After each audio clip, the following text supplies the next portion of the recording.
Hello friends, আমি শুভাশিস আর আপনারা দেখছেন ব্রেনওয়েভ EDUCOM, a new web of learning. বন্ধুরা, আমরা তো মাইক্রোসফট ওয়ার্ড নিয়ে এখন আলোচনা করছি। আপনারাও ভিডিওগুলি দেখছেন, খুবই ভালো লাগছে। আজকে আমি মাইক্রোসফট ওয়ার্ড Part-2 নিয়ে এসেছি, তাই ভিডিওটি স্কিপ না করে সম্পূর্ণ দেখতে থাকুন। তবে সকলের কাছে একান্ত অনুরোধ, চ্যানেলে নতুন হলে চ্যানেলটিকে সাবস্ক্রাইব করুন, আর ভিডিওগুলি যদি ভালো লাগে তাহলে লাইক করুন এবং বন্ধুদের সাথে বেশি বেশি করে শেয়ার করুন। চলুন বেশি কথা না বলে শুরু করা যাক মাইক্রোসফট ওয়ার্ড Part-2। বন্ধুরা, আমরা এখন ওপেন করে নিয়েছি Microsoft Word. Microsoft Word open করার ধাপ তো আপনাদের নিশ্চয়ই দেখাতে হবে না, কারণ আপনারা সকলেই জানেন যে মাইক্রোসফট ওয়ার্ড কিভাবে ওপেন করতে হয় এবং মাইক্রোসফট ওয়ার্ডের বেসিক কিছু এডিটিংয়ের কাজ, যেমন ফন্ট গ্রুপের কিছু এডিটিংয়ের কাজ আপনাদের শিখিয়েছি। তো আজকে আরও কিছু জিনিস আপনাদের দেখাবো, তাই ভিডিওটি সম্পূর্ণ দেখতে থাকুন। প্রথমে আমি মাইক্রোসফট ওয়ার্ডটাকে একটু জুম করে নিচ্ছি। দেখুন, এখানে কিছু জিনিস লেখা রয়েছে, অর্থাৎ কম্পিউটার কি এবং কম্পিউটারের বেসিক কিছু জিনিস, অর্থাৎ প্রসেসর, মেমোরি, মাদারবোর্ড, এই সম্পর্কে কিছু লেখা রয়েছে। ধরুন, এই যে টেক্সটটি যে লেখা রয়েছে, এই টেক্সটটির আমরা প্রথমে একটুখানি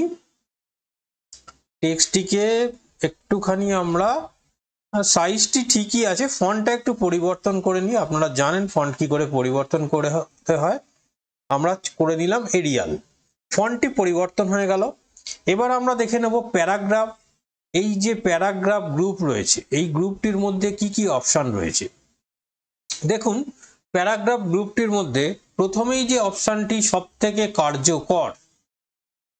থেকে কার্যকর যে অপশন সেই প্যারাগ্রাফ গ্রুপের মধ্যে, সেটি হচ্ছে আপনার অ্যালাইনমেন্ট। এই যে চারটে ধরনের অ্যালাইনমেন্ট রয়েছে, অ্যালাইন লেফট, সেন্টার, রাইট এবং জাস্টিফাই, এগুলি কি করে?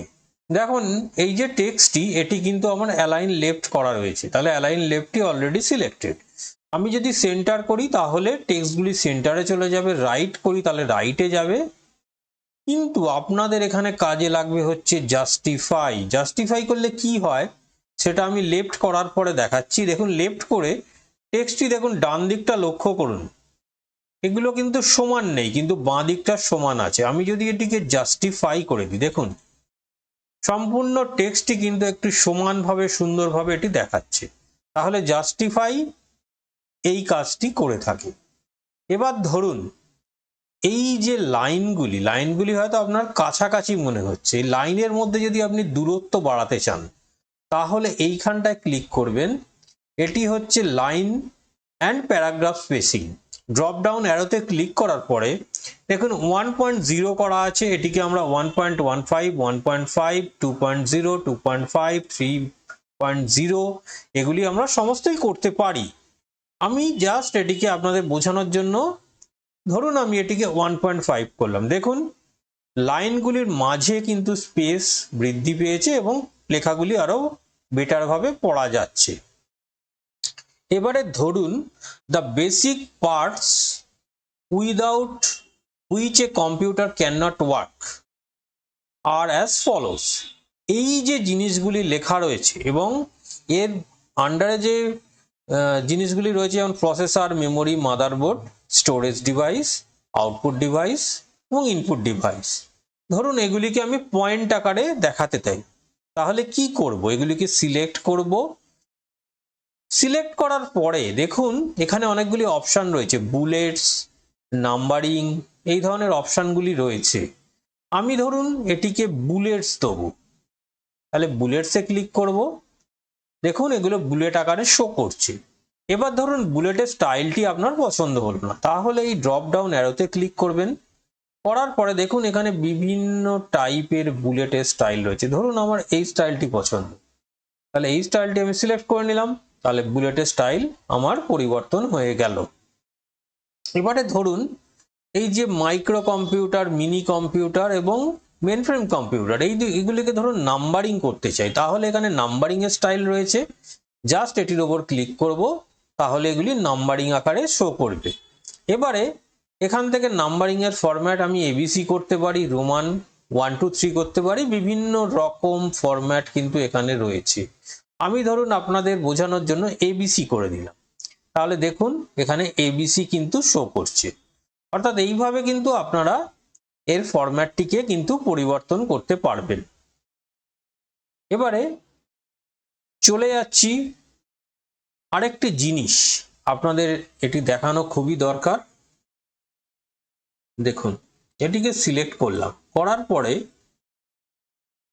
ইনক্রিজ ইনডেন্ট এবং ডিক্রিজ ইনডেন্ট। দেখুন ইনক্রিজ ইনডেন্ট করলে কি হবে, দেখুন এটি রাইটে সরে গেল এবং ডিক্রিজ করলে লেফটে সরে আসবে, কিন্তু এটাই কিন্তু এটির কাজ। এছাড়াও আরেকটি অপশন কিন্তু রয়েছে, সেটি হচ্ছে ধরুন বর্ডার। আপনি লেখাটা বর্ডার দিতে চান, তাহলে সিলেক্ট করতে হবে, এখানে ক্লিক করব, এখানে কিন্তু বর্ডার আপনারা দিতে পারবেন। অল বর্ডার করলে এটি চারধারে কিন্তু আপনার বর্ডারটি শো করবে। অর্থাৎ এখানে একটি শর্টকাট অপশন দেওয়া হয়েছে বর্ডার, এখান থেকে আপনারা বর্ডারগুলি দিতে পারবেন। এছাড়াও শর্ট অপশনটি রয়েছে, মানে অর্থাৎ অ্যাসেন্ডিং এবং ডিসেন্ডিং, কিন্তু এখানে অ্যাসেন্ডিং ডিসেন্ডিং করার সেরম ভাবে কোনো অপশন নেই। এবারে ধরুন আপনার এই যে স্টাইলস যে গ্রুপটি রয়েছে এর মধ্যে দেখুন এটি নর্মাল স্টাইলে রয়েছে। এই স্টাইলটি যদি আমি চেঞ্জ করি কি দাঁড়ায়, দেখুন no spacing, heading 1, heading 2, title, subtitle, এই ধরনের বিভিন্ন ধরনের কিন্তু আমার স্টাইলস রয়েছে। এখানে ক্লিক করে ড্রপডাউনে আমি এখান থেকেও বিভিন্ন স্টাইল কিন্তু নিতে পারবো, এবং এগুলো প্রিডিফাইন্ড একটি স্টাইল। অর্থাৎ এখান থেকে সিলেক্ট করার পরে আপনার ডকুমেন্টটি কিন্তু এইরকম দেখতে হয়ে যাবে। এবারে আরো কিছু অপশন রয়েছে, সেগুলো আপনাদের দেখাবো। যেমন এডিটিং গ্রুপ, এডিটিং গ্রুপে একটি গুরুত্বপূর্ণ অপশন হচ্ছে ফাইন্ড। এই ফাইন্ডটিতে ক্লিক করব, বা ড্রপ ডাউন অ্যারোতেও অ্যাডভান্স ফাইন্ডে যেতে পারি, দরকার নেই, আমরা ফাইন্ডেই ক্লিক করব। ফাইন্ডে ক্লিক করার পর এরকম নেভিগেশন উইন্ডো আসবে, দেখুন এরকম নেভিগেশন উইন্ডো আসবে। এটি যদি আপনাদের কোনো পুরনো ভার্সন হয়, মানে অর্থাৎ এমএস অফিসের বা এমএস ওয়ার্ডের পুরনো ভার্সনে এরকম নেভিগেশন আসবে না, সেখানে কিন্তু আপনাদের ফাইন্ড অপশনটি একটি বক্স আকারে শো করবে। তাহলে এখানে ধরুন কোনো ওয়ার্ডকে আমি সার্চ করতে চাই, ধরুন কম্পিউটার, এটিকে আমি সার্চ করতে চাই। দেখুন কম্পিউটার যেখানে যেখানে রয়েছে সেগুলো কিন্তু অলরেডি ফাইন্ড করে আমাকে শো করছে। অর্থাৎ এটি হচ্ছে 2021 এর একটি সুবিধাজনক ফিচার, যেটি হচ্ছে কম্পিউটার। এবার ধরুন পার্টিকুলার কোনো একটি ওয়ার্ড আমার এই প্যারাগ্রাফটির মধ্যে রয়েছে, যেটিকে আমি রিপ্লেস করব।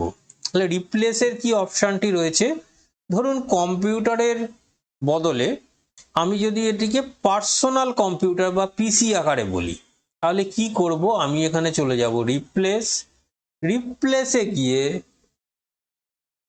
ফার্স্টে সার্চ করব। দেখুন ফাইন্ড অ্যান্ড রিপ্লেস, এখানে কিন্তু বক্স একটি চলে এসছে, এইখানে আমরা কিন্তু সেটিকে করতে পারবো। ফাইন্ডের ক্ষেত্রে এইভাবে আসছে, কিন্তু এখানে ফাইন্ড অ্যান্ড রিপ্লেস যখনই আমি করব তখন কিন্তু এরকম একটি বক্স আসবে।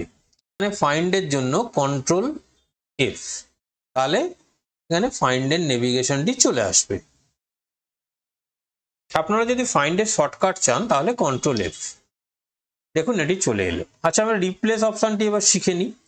তাহলে রিপ্লেসের এখানে ক্লিক করব। ধরুন কম্পিউটারটাকে আমি কি করতে চাই, পিসি অর্থাৎ পার্সোনাল কম্পিউটার, তাহলে এখানে রিপ্লেস অথবা রিপ্লেস অল, এখানে আমি রিপ্লেস অলই করছি কারণ আমি কম্পিউটার শব্দটিকেই পরিবর্তন করতে চাইছি।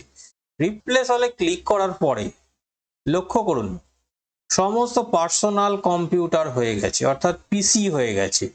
কম্পিউটার শব্দটি যেখানে যেখানে ছিল সেগুলো কিন্তু পিসি হয়ে গেছে, অর্থাৎ পার্সোনাল কম্পিউটার। এই ধরনের জিনিসগুলি কিন্তু এখানে রিপ্লেস অপশনের মাধ্যমে করা সম্ভব। এখন সিলেক্ট অপশনটি সেরকম কার্যকরী নয়, তবু আপনাদের দেখিয়ে দিই। সিলেক্টে ক্লিক করতে হবে, সিলেক্ট অল করলে ডকুমেন্টটি সম্পূর্ণভাবে সিলেক্ট হয়ে যাবে। কিন্তু এখানে সিলেক্ট করার জন্য জাস্ট এখানে ক্লিক করে মাউসটি ড্র্যাগ করলেই কিন্তু আপনারা সিলেক্ট করতে পারবেন।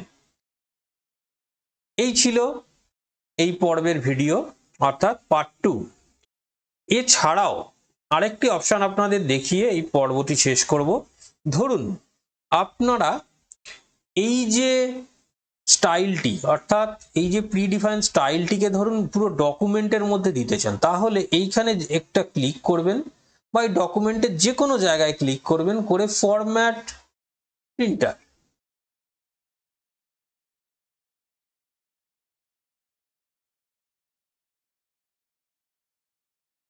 আপনারা ডকুমেন্টের যে কোনো জায়গায় ক্লিক করবেন, ক্লিক করে ফরম্যাট প্রিন্টার অপশানে ক্লিক করবেন।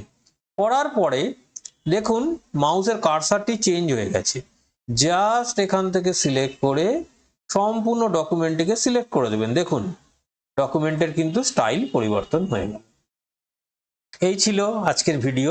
ভিডিওটি ভালো লাগলে অবশ্যই লাইক করবেন, বন্ধুদের সাথে শেয়ার করবেন, আর চ্যানেলে নতুন হলে চ্যানেলটিকে সাবস্ক্রাইব করে আমাদের পাশে থাকবেন। সকলে ভালো থাকবেন, সুস্থ থাকবেন। আজকের মতো বিদায়।